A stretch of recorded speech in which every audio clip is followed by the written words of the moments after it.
Alhamdulillah wa syukur ni'amillah. Kami dari pengurus PRNU Jati Asih, Kelurahan Jati Asih bisa bersilaturahmi ke Masjid Al-Huda ini, yang mana kami ucapkan terima kasih jazakallahu khairan katsiran bi ahsanil jazaa, yang mana kami sudah diterima dengan tangan terbuka, dengan sebaik-baiknya di masjid ini yang cukup nyaman.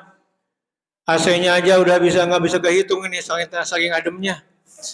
Ya, alhamdulillah kami pengurus yang baru belum 1 tahun Pak ini. Ya, alhamdulillah bisa eksis, bisa bertarling riak, bertarwih berkeliling ke masjid-masjid yang ada di wilayah Kelurahan Jati Asih. Alhamdulillah ini adalah tarling terakhir kami di Masjid Al-Huda. Dan mudah-mudahan silaturahmi kita dicatat oleh Allah Subhanahu wa taala tidak sampai di dunia ini. Mudah-mudahan kita bersilaturahmi berkumpul di surganya Allah Subhanahu wa taala. Amin ya rabbal alamin. Sudah banyak kegiatan kami, kalau mungkin pengurus-pengurus yang lalu, wala yahya wala yamut, hidup tak segan, hidup tak mau, hidup mati pun tak segan, gitu ya. Alhamdulillah sekarang kami bisa meneruskan cita-cita dari mbah kami, Mbah Hasyim Asy'ari. Kami menjadi pengurus NU bukan tidak ada maksud lain. Kami ingin meneruskan perjuangan beliau, Mbah Hasyim Asy'ari, yang dari awal kemerdekaan sampai beliau wafat terus memperjuangkan Republik Indonesia ini. Para bapak, para ibu semuanya, alhamdulillah Idul Fitri tinggal berapa hari lagi Pak? 3 hari nih. Ya, ini ada yang 4 ada yang 3. Ya kita mau ikut yang ramainya aja lah. Ya, cuman saran saya jangan sampai kita menjadi orang yang menggampangkan ibadah. Apa cirinya menggampangkan ibadah? Kita dulu awal Ramadan mengikuti pemerintah. Giliran nanti Idul Fitri ngikutin tidak di luar pemerintah, nah itu yang menggampangkan ibadah. Ya, jadi kita ikut ibadah aja, ikutin. Tapi kalau mungkin awalnya kita dulu ikut di luar pemerintah, ya boleh dah. Nanti Idul Fitri di luar pemerintah. Tapi kalau awalnya kita ngikut ilok atau akhirnya maka kagak gitu ya. Ya jadi ingin jangan enaknya aja. Saya mau pingin 29 ntar hari Jumat aja. Nah jangan saya begitu, ada kata begitu ya. Kita mah ikut awal pemerintah, ya akhirnya pun ikut pemerintah. Udah beli baju lebaran belum ini? Bu, udah dibeliin baju lebaran sama Bapak? Tuh Pak, nagih katanya Pak, tinggal 4 hari lagi ya. Sebuah syair Arab mengatakan laisal aid liman labisal jadid walakinal aid liman ta'atu yajid. Jadi bukannya namanya aid, bukan namanya Idul Fitri kalau hanya bajunya yang baru saja. Tapi yang namanya aid, yang namanya Idul Fitri itu adalah ta'atu yajid, orang yang bertambah dan bertambah ketaatannya kepada Allah Subhanahu wa ta'ala. Para bapak, para ibu semua ya, ibadah puasa ini adalah ada tujuan jangka panjang, ada tujuan jangka pendek. Tujuan jangka panjangnya ya sebagaimana Allah firmankan, la'allakum tattaqun. Udah hafal semua dah ayatnya, nggak usah dikasih baca ya. Kita itu dicetak dengan ibadah puasa itu untuk menjadikan kita menjadi orang yang bertakwa. Imtisal wa wa'amillahi wa sinabun nawahi, melaksanakan segala perintah Allah dan menjauhi apa yang dilarang Allah, itu takwa. Tapi ada tujuan jangka pendek. Apa tujuan jangka pendeknya? Nanti tanggal 1 Syawal kita akan memasuki namanya Hari Raya Idul Fitri. Artinya apa? Artinya kita kembali kepada kebersihan kita, kesucian kita. Makanya doanya minal aidina wal faizin. Kita tuh ingin digolongkan menjadi 2 golongan. Pertama, golongan yang kembali kepada kesucian, aid. Yang kedua, faizin, yang memperoleh kemenangan. Dari mana kemenangan itu? Karena kita selama 1 bulan ini berjuang melawan dahaga, lapar dan hawa nafsu. Jadi nanti kita di Idul Fitri itu kita tuh sudah bersih dosa-dosa kita ini. Amin. Amin dong Pak. Iya. Cuman yang jadi masalah adalah kalau dosa-dosa kita kepada Allah, insya Allah pasti yakin, seyakin-yakinnya Allah itu tadi itu dikatakan. Kalau habis tarawih, ya kan? Ya wasi'al maghfirah, ya tawwab ya wasi'al maghfirah, ya yang menerima taubat dan yang seluas-luasnya maghfirah. Rasulullah SAW dulu dalam keadaan sebentar lagi ingin akan meninggalkan alam dunia, akan meninggal, resah Rasulullah. Ini dalam sebuah riwayat ditanya oleh Jibril, "Hai Muhammad, apa yang menjadi keresahan kamu?" Kata Nabi Muhammad, "Ya Jibril, aku sangat resah dengan umat-umat sepeninggalanku. Karena mungkin nanti sepeninggalanku umat-umatku banyak yang melakukan dosa. Bagaimana? Apakah Allah mau nggak menerima taubatnya?" Kata Jibril, "Tenang Muhammad, Allah akan mengampuni setiap umatmu yang bertaubat 1 tahun sebelum meninggalnya." Nabi Muhammad, "Gak kelamaan Jibril?" Gitu. Ini bahasa kita ya Pak ya. Gak kelamaan. Umatku itu setiap bulan melaksanakan dosa. Bagaimana dia kalau 1 tahun bertaubat, 1 tahun sebelum meninggal dia dosa lagi? Bawa dosa dong. Coba ngomong lagi ke Allah kayak gitu ya. Bisa nggak dikurangi? Pergilah Jibril ke Allah. Kemudian kembali lagi. Kata Jibril, "Hai Muhammad, kata Allah, Allah akan menerima taubat umatmu 1 bulan sebelum umatmu itu meninggal dunia." Masih kelamaan Jibril. Umat saya itu mungkin nanti setiap hari bikin dosanya. Bagaimana kalau sebulan dia sebelum meninggal lalu taubat, terus hari berikutnya dia melakukan dosa? Jibril pergi lagi ke Allah. Ini singkat ceritanya Pak, karena kultum ini kuliah 70 menit.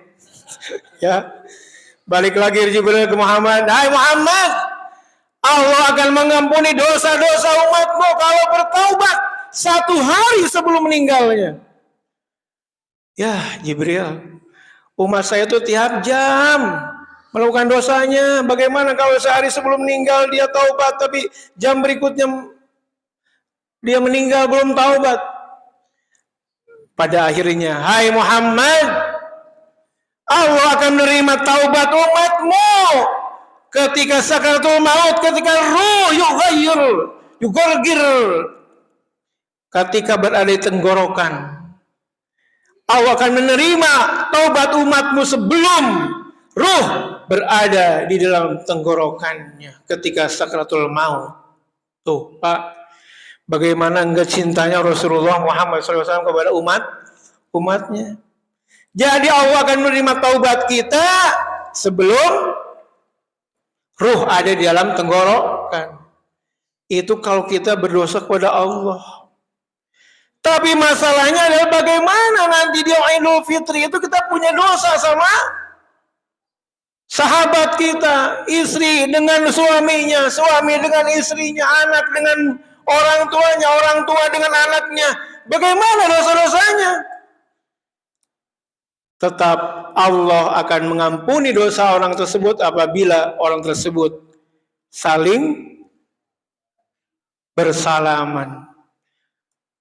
Mayatakiani, apabila ada 2 orang yang kata Rasul bertemu, wamusafahatun, terus bermusafah bersalam-salaman, maka Allah akan mengampuni dosanya. Ghafurullahu ta'ala akan mengampuni dosanya qabla yatafarraqa, sebelum kedua tangannya ini berpisah. Jadi kalau dosa di antara kita mah harus saling memaafkan di antara kita, Pak. Nggak bisa hanya kepada Nah, itu nanti yang akan harus kita laksanakan pada Idul Fitri. Dalam kitab Tanbihul Ghafilin, Imam Abu Lais As-Samarqandi dalam bab silaturahmi mengemukakan sebuah riwayat. Mau Pak, saya ceritakan Pak? Nggak apa-apa, gak lama. Ya, di dalam kitab tersebut, Abu Lais menyebutkan ada seorang yang soleh dulu di Mekah. Karena asalnya dari Irak, yang daerahnya namanya Khuraisan, maka disebutlah orang ini Khuraisan. Orangnya soleh, rajin ibadah, rajin tahajud, dan yang paling terkenal orang ini Khuraisan ini adalah kejujurannya. Makanya pada suatu hari ada datang saudagar kaya, dia bermaksud untuk berjualan ke negeri seberang, ke luar negeri kalau kita mah sekarang. Dia punya uang 1.000 dirham. Bingung mau disimpan di mana, dibawa takut hilang, disimpan di rumah takut ada yang maling. Akhirnya dia memutuskan, dia titipkanlah pada Khuraisan ini. Karena saking solehnya, saking jujurnya. Khuraisan, saya nitip uang 1.000 dirham. Nanti apabila saya kembali, saya akan ambil lagi. Naam, kata Khuraisan. Baik. Disimpanlah itu yang 1.000 dirham. Singkat cerita, saudagar kaya ini pulang lagi dari perdagangannya. Tapi mendapatkan Pak, datang Khuraisannya sudah mendapat. Nanya ke istrinya, mana apakah pernah enggak Khuraisan titipkan 1.000 dinar? Kata istri, tidak tahu. Kata anaknya sama tidak tahu. Ditanya kepada yang dia kenal juga tidak tahu. Bingung nih biar kemana ibu dirham kan buang uang sit. Datanglah dia ke Masjidil Haram. Di sana ada ulama-ulama Mekah. Anjun, hai Huraisan. Hai saudagar. Kalau ingin mengetahui di mana uangmu, datanglah ke Zamzam. Karena orang-orang yang soleh setelah meninggal itu dikarantinanya di sumur Zamzam. Nanti kamu sholat 2 rakaat di Masjidil Haram, terus datanglah ke sumur Zamzam, panggillah Huraisan. Singkat cerita dilaksanakanlah. Dipanggillah itu Khuraisan di sumur Zamzam. Khuraisan kali ngajak. Waduh, jawab. Besok datang lagi ke sama tadi. Sama besar Pak kali di sumur Zamzam. Dia mendengar, tidak menyaut. Inilahi kata lama ini. Lah kenapa? Kalau tidak ada di sumur Zamzam berarti ada di sebuah sumur di Yaman. Kamu tempatnya orang yang durhaka, orang-orang ahli neraka, di sanalah di karantinanya, kata ulama ini. Sambil bertanya-tanya, padahal Khuraisan orang soleh, kenapa tidak ada di sumur Zamzam? Kemudian berada ke Yaman, di sana 2 sumur, dipanggillah Khuraisan, Khuraisan, Khuraisan, 3 kali nyaut. Ya, lagi, ada di sini. Kenapa ada di sini? Kan orang soleh katanya gitu.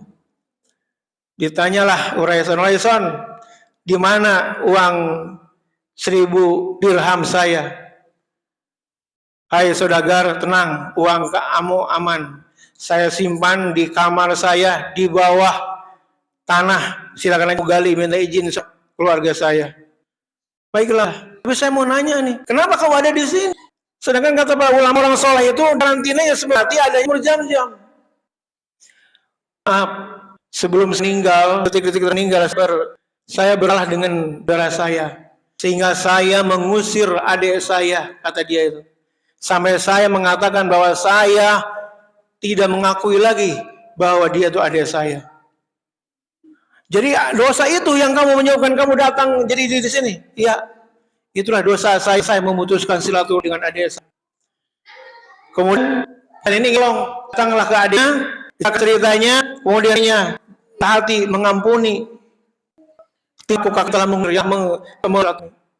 Kemudian dicek lagi nih oleh saudagar ke Zamzam. Khuraisan, lah baiklah, udah pindah. Oh, ini cerita Pak. Jadi sesoleh-solehnya orang, serajin-rajinnya ibadah kita, orang setaat-taatnya kita, sejujur-jujurnya kita. Kalau kita memutuskan silaturahmi, Jangan harap ada dalam keridhaan Allah Subhanahu wa taala. Rasul, la tadkhulu jannata qati'ur rahmi. Tidak akan masuk ke dalam surga orang-orang yang memutuskan silaturahmi. Tuh, Pak. Jadi nanti di Idul Fitri kita bersilaturahmi ke sanak saudara. Rasul berkata kepada kita, wala taqatta'u wala tadabbaru wala tabaghadu wala tahasadu. Tuh 4 hal yang Rasul pesankan kepada kita. Wala taqatta'u, kamu janganlah memutuskan silaturahmi. Wala tabaghadu, dan janganlah kamu bersaling marah-marahan. Wala tahasadu, janganlah kamu saling menghasut. Wala tadabbaru, dan janganlah kamu saling bertolak belakang. Wa kunu ibli ikhwan, di sama ibadah. Ayahilu muslim ayujaru fauqasin. Tilal semuslim bermahan dengan sesama muslimnya saudaranya lebih dari 3 hari. Tuh, Pak. Rasul mengatakan bahwa tidak boleh kita bermusuh-musuhan dengan saudara kita, baik itu orang tua, apalagi kakak, adik, tetangga, sesama muslim lebih dari 3 hari. Tidak halal, kata Rasul. Makanya oleh karena itu kita semua nanti di Idul Fitri, yuk, selain kita nanti menjadi golongan Idul Fitri, menjadi golongan orang-orang yang kembali kepada kesucian, kita pun agar diampuni oleh Allah, kita saling bermaaf-maafan. Dan jangan sampai salah, minal aidin wal faizin, itu adalah artinya mudah-mudahan kita tergolong menjadi orang-orang yang kembali dan menjadi orang-orang yang menang. Bukan artinya minal aidin wal faizin itu mohon maaf lahir dan batin. Hati-hati. Minal aidin ya jawabannya adalah amin, karena dia mendoakan. Jadi kalau minal aidin wal faizin amin. Bukan artinya mohon maaf lahir dan, ya bagus juga, nggak apa-apa, bisa maafin batin nggak apa-apa. Cuma artinya jangan sampai kita punya persepsi bahwa minal aidin wal faizin itu doa apa? Artinya mohon maaf lahir dan batin. Kan doanya aslinya Allahumma ja'alna minal aidin wal faizin. Ya Allah, jadikan kami semua menjadi golongan yang kembali dan memperoleh kemenangan. Itu doa aslinya, cuma dipotong. Jadi minal aidin wal faizin. Itu aja bisa saya sampaikan. Aduh, jadi lama 20 menit ya. Ya mudah-mudahan bermanfaat ya Pak. Mudah-mudahan bermanfaat. Kita mudah-mudahan bisa diberikan usia umur Allah Subhanahu wa taala, bisa melaksanakan sholat Idul Fitri pada tahun ini, dan juga mudah-mudahan diberikan kesehatan oleh Allah Subhanahu wa taala untuk bisa bersalam silaturahmi dengan saudara-saudara kita yang mau mudik. Ya silakan mudik lah gitu ya. Yang di sini ya tunggu, jangan mudik semuanya, ntar kosong di sini ya. Iya, gantian aja yang mau mudik, termasuk ya saya juga termudik Bang insyaallah, tapi pada Aid ya. Itu mudah-mudahan kita semua diselamatkan, disehatkan, yang mau mudik diselamatkan Allah Subhanahu wa taala, ketemu dengan seorang saudara di sana, mudah-mudahan dalam keadaan sehat walafiat, dan juga mudah-mudahan kita yang tidak mudik selalu diberikan kesehatan, kekuatan Allah Subhanahu wa taala, dan mudah-mudahan selesainya kita melaksanakan ibadah puasa kita digolongkan menjadi golongan minal aidin wal faizin. Amin ya rabbal alamin. Wassalamualaikum warahmatullahi wabarakatuh.